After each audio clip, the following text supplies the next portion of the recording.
या आपने कभी सोचा है आजकल इतने लोग heart attack, cancer, diabetes, depression से क्यों जूझ रहे हैं, जो पहले इतना कॉमन नहीं था? आखिर बदला क्या है? बदला है हमारा खान पान, और खान पान से बनती है हमारी थिंकिंग। चलिए इसे साइंस, हिस्ट्री और एंशिएंट भारत के नजरिए से समझते हैं। हिस्ट्री के लिए इसे समझने के लिए थोड़ा पीछे चलते हैं टाइम स्केल में। 10th सेंचुरी जब इन्वेडर्स आए तो भारत उनका पहला निशाना क्यों बना?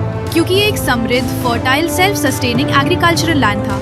आज हम अपनी रूट्स को भूलकर एक एनिमल बेस्ड प्रोडक्शन सिस्टम के हिस्से बन चुके हैं। आपको जानकर हैरानी होगी कि भारत जो सिर्फ एक लौटा हिंदू देश है पूरे वर्ल्ड मैप पर, जहाँ गाय को माँ कहा जाता है, आज दुनिया का सबसे बड़ा काउ लेदर प्रोड्यूसर और सेकंड लार्जेस्ट बीफ एक्सपोर्टर भी। ये कितनी शर्म की बात है। अब साइंस कहता है खाना सिर्फ न्यूट्रिशन नहीं, एक एनर्जी है। एनिमल बेस्ड फूड का वाइब्रेशन ग्रीफ, फियर और एंगर के बराबर है। आइंस्टाइन की पेन वेव थियरी तक कहती है कि स्लॉटर से निकली एनर्जी पृथ्वी को भी प्रभावित करती है। अब समझे आपकी अचानक इतने प्राकृतिक विनाश क्यों हो रहे हैं। एंशिएंट स्क्रिप्चर्स ऐसे खाने को तामसिक कहते हैं, राक्षसी प्रवृत्ति का। उसकी एनर्जी पाताल लोक से भी नीचे मानी गई है। और प्लांट बेस्ड फूड में प्योर सात्विक एनर्जी होती है। जब आप किसी पौधे को तोड़ते हैं तो वो रीग्रो हो जाता है, और जब आप किसी जानवर को मारते हैं तो उसका जीवन हमेशा के लिए समाप्त हो जाता है। मीट पेन को याद रखता है। इसमें ट्रॉमा, फियर, रेज होता है। और जब आप उस मांस को खाते हैं तो ये आपका हिस्सा बन जाता है। और तब आपको आश्चर्य होता है कि एक शव को खाने के बाद आप चिंतित, क्रोधित या लॉस्ट क्यों होते हैं। अब फैसला आपको करना है, धर्म के साथ है या उस सिस्टम के जो शरीर, मन और धरती तीनों को बीमार कर रहा है। प्लांट बेस्ड जीवन शैली है सात्विक और सस्टेनेबल भविष्य की शुरुआत।